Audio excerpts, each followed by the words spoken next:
নমস্কাৰ, আসসালামু আলাইকুম। আপোনালোকে কেতিয়াবা ভাবি চাইছেনে যে এটা চৰকাৰ আৰু জনগণৰ মাজত সম্পৰ্ক কি? বেছিভাগ মানুহে কিন্তু চিৰিয়াছলি বিষয়টো কেতিয়াও চিন্তা কৰি চোৱা নাই। হয়, জনগণ হ'ল চাকৰি দেউতা আৰু আমাৰ চৰকাৰৰ মেম্বাৰখিনি হ'ল চাকৰিয়াল। 5 বছৰৰ কাৰণে, অনলি ফৰ 5 ইয়াৰ্ছৰ কাৰণে আপুনি তেখেতক চাকৰি দিছে। আৰু যদি আপোনালোকে গাই ফুৰে যে আমাৰ চৰকাৰ কমনিয়েল হয়, আমাৰ চৰকাৰ কৰাপ্টেড হয়, এইটো সম্পূৰ্ণ এটা মিছা কথা। কাৰণ আপুনি কমনিয়েল, আপুনি কৰাপ্টেড হয়, সেইকাৰণে আপুনি কৰাপ্টেড মানুহ চিলেক্ট কৰিছে, এইটোৱে হ'ব লাগিব।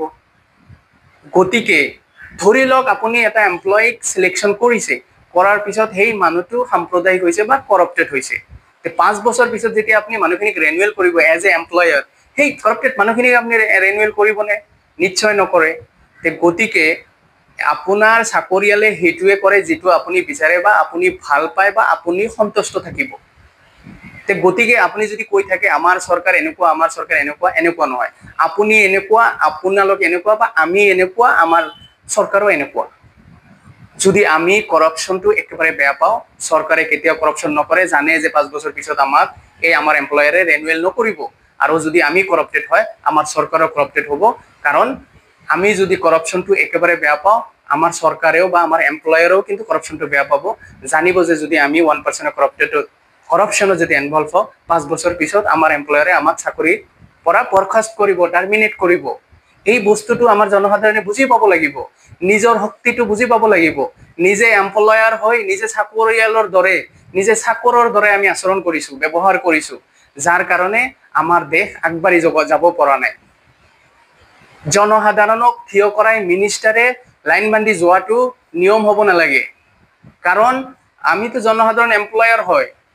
গতিকে আপোনালোকে তেনেকুৱা মানুহক কিয় চাকৰি দিয়ে যিয়ে কৰাপশ্যন কৰিব বা দেশক ধ্বংসৰ মুখলৈ ঠেলি লৈ যাব? সেইটো আপোনাৰ মুখত। আপোনাৰ চাকৰিয়ালে যোনটো ভাল পায়, যোনটো কৰিলে আপুনি ভাল পাব, আপোনাৰ এমপ্লয়াৰে ভাল পাব, সেইটোৱে নৰ্মেলি আমাৰ চৰকাৰে কৰি থাকে।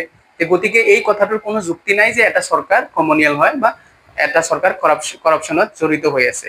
কাৰণ দেশৰ জনসাধাৰণৰ যদি মেণ্টেলিটিটো কৰাপ্টেড হয় আৰু যদি সাম্প্ৰদায়িক হয়, তেনেহ'লে চৰকাৰটো অট'মেটিক সেইফালে ঢাল খাব। গতিকে আপোনালোকৰ দেশৰ চৰকাৰ কেনেকুৱা হ'ব, দেশখন কেনেকৈ আগবঢ়াই লৈ যাব, আমাৰ ৰাজ্যখন কেনেকুৱা হ'ব, আমাৰ ৰাজ্যখন কেনেকৈ আগবঢ়াই লৈ যাম, এই গোটেইখিনি বস্তু আমি এমপ্লয়াৰ হিচাপে আমাৰ ওপৰত ডিপেণ্ডেবল। চৰকাৰক দোষ দিয়াটো বন্ধ কৰক, নিজৰ দোষটো নিজে লোৱাৰ সাহস ৰাখক।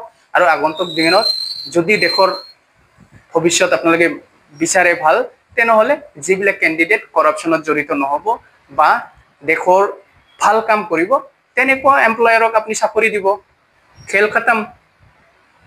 এইখিনি কৰিলে বা এইখিনি যদি আমাৰ জনসাধাৰণৰ মাজত সজাগতাটো আহে, নিশ্চয় আমাৰ দেশ আগবাঢ়িব, চবফালে আগবাঢ়িব। এজন বেয়া চৰকাৰী কৰ্মকৰ্তাও, বেয়া চৰকাৰো ভাল হ'বলৈ বাধ্য হ'ব, এই জনসাধাৰণৰ সিদ্ধান্তৰ ওপৰত বেছ কৰি।